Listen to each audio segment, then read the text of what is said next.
I got a letter from Pittsburgh Pirates, saying they're having a tryout camp in Muskegon, Michigan. I was in the Chicago area.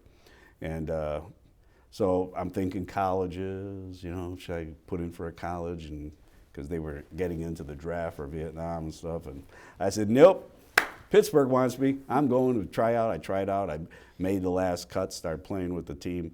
And after 2 weeks, slid into third base in a game and cracked a bone in my ankle. So I got sent home to where I got this report in October to the induction center, whatever they called it. And so that I was in the wrong draft. I should have been in the baseball draft, which wasn't there at the time. So I went to the doctor right away, the military doctor, and said, well, I'm hurt. I can't even go back and play ball, because they said after you heal. And he goes, yeah, it looks like about a 7-8 week healing. And this was like end of June, so that takes you through August, September. Oh, you'll be good for October. And that was it. So I went into the service. So you get to the induction center, you're an 18-year-old kid. Was that pretty overwhelming? Oh, it's unbelievable. I'm like, what is this? And you grow up fast because, back in those days, we didn't go with our parents for spring break to Florida. Nobody had any money. I lived on the south side of Chicago. My parents, God bless them, they passed. But my dad was a printer, blue-collar worker. My mom, after the kids grew up, worked at the post office part-time. So, we never went anywhere. My first airplane ride was when I went in, and they said, okay, you're going to Fort Campbell, Kentucky. Get on that plane and go, So you start learning about the world when you get into the service. Then I went in as a regular Army because I said, no, I don't want to, I'll do 3 years so I can pick my job.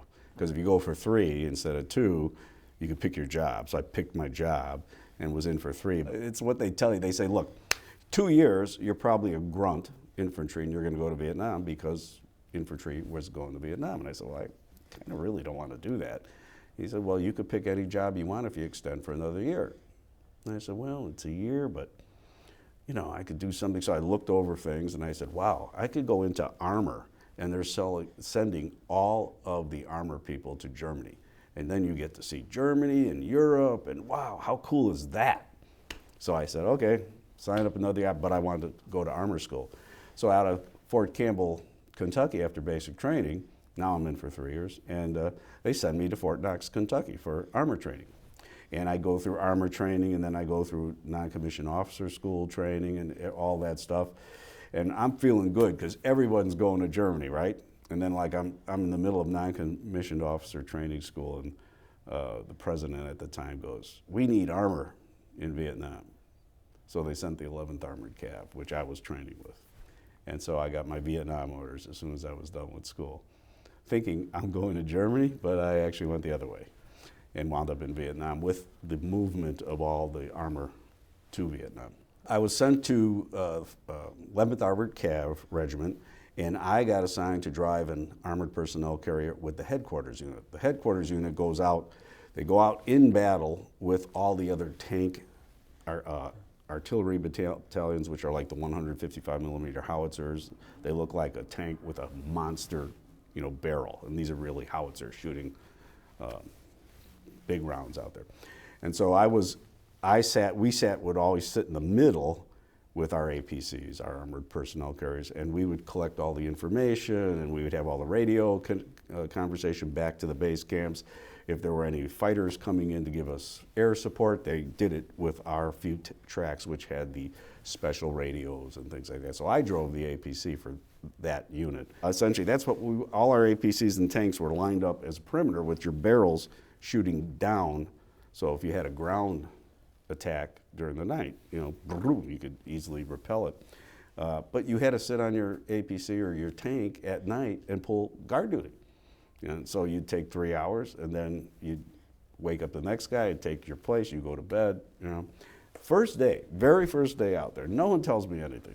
And we're in the middle of a jungle somewhere. And you hear the little noises at night, and stuff like that. Now you have your Claymore mines set up out there. And I start hearing this like choral arrangement of a word that begins with F and ends with U. I know I can't say it, but I'm saying it sounds like you. And I'm like, so I get on the radio and I think the enemy's out there and they're taunting me. And and the guy in the headquarters goes, what are they saying? And I said, you. He goes, no, that's a lizard. He makes that kind of sound. You'll learn a lot more about and there's an actual lizard in the jungle that makes that sound. Then you know after the first day of that, you get used to those sounds. But it is the most incredible sound at night because it's just all by itself out there. And usually there's 8 or 10 of them in a group, and it's like, and you're like, there's some people out there, and they're taunting me. You know? So scared to death, first day out, and then the guy calmly tells me on the radio, nah, it's just a lizard. That's true story, true story. Ask any Vietnam vet about the lizard. Your ears are perked when you're out in the field because they rocket you. So you'd be going from one tank to another, you're pulling some duty, or maybe going for chow, you're making something for food or whatever, cleaning rifles, blah, blah, blah. And all of a sudden you hear this pop in the distance, and you know that's a mortar. Or you hear a whoosh, and you know that's a rocket, and they're probably shooting them at your base camp. And then you haul into your tanks or bunkers or wherever you're at, and then it takes about 5-10 seconds, and all of a sudden things are exploding around you everywhere. So that was our daytime problem or fear.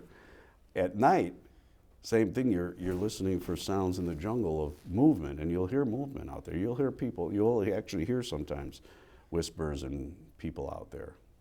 And it's just nerve-wracking. And then all of a sudden you'll get some tracer rounds shot into the perimeter, and then all of a sudden a big battle ensues, and might be just a couple of guys sniping at you out there and stuff like that. But that's your nighttime regimen. And this doesn't go on every day, but it goes on most days. There were a couple of bad battles, but my worst was in November, I think it was 1969. It's on the card over there. It's a blur. We were getting ready to go close to Cambodia.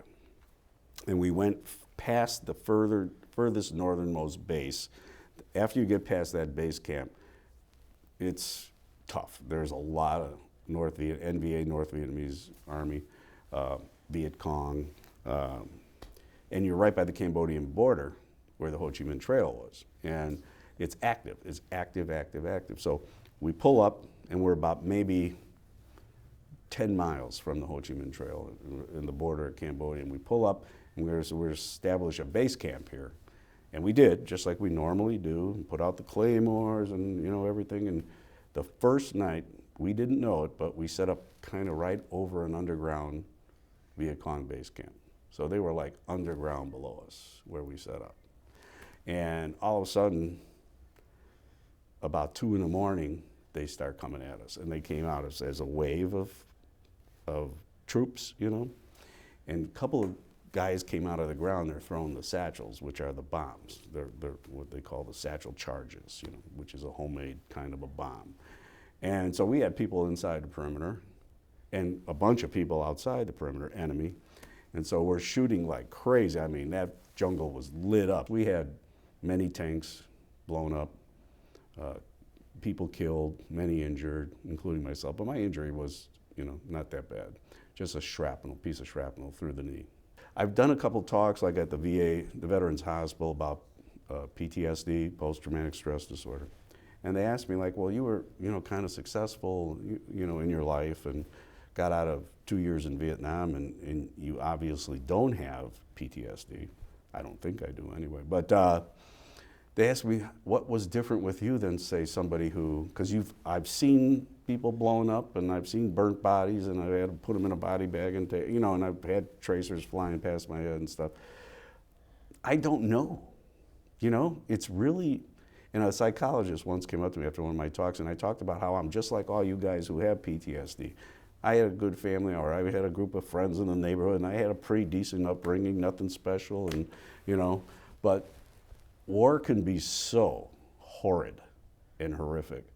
I think that there's just a part of you that just can't deal with it. I don't know what it's called. It's in your body somewhere, in your brain somewhere, in your makeup somewhere. And me, whatever it's in me, filtered it. And I didn't, and to me it was like, when I left on my last plane, let me tell you, the 3 or 2 weeks before you're gonna leave, right, and go home forever, and you don't have to have war with you anymore, are the most nerve-wracking days of your life. I mean, you're hiding behind, you don't even go out of your tank to go to the bathroom. Like, you go around the corner and just like, hey, I'm not going out there to, you know, and it's just a horrendous feeling. So why, when I left, did I treat it like Fantasy Island? Like, you know, the little guy went to plane. I just left it back there. I just left it there. Why? There was no cognizant feeling that I left it behind. I just did. I was just happy to get out of it.